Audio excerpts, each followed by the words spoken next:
قدرتی که ذهنشان دارد ایمان ندارند و فکر می‌کنند که تا آخر عمرشان در همین شرایط باقی می‌مانند.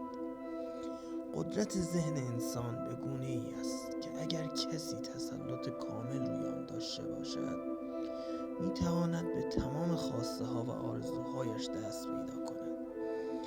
این مغز ماست که به ما دستور می‌دهد که چگونه زندگی کنیم و درست و غلط زندگی کردن ما نتیجه استفاده درست و غلط ما از مغزمان است. یکی از مهمترین ویژگی‌های انسان فکر کردن میباشد.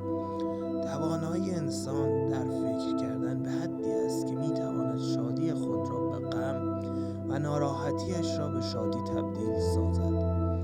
پس قدرت ذهن را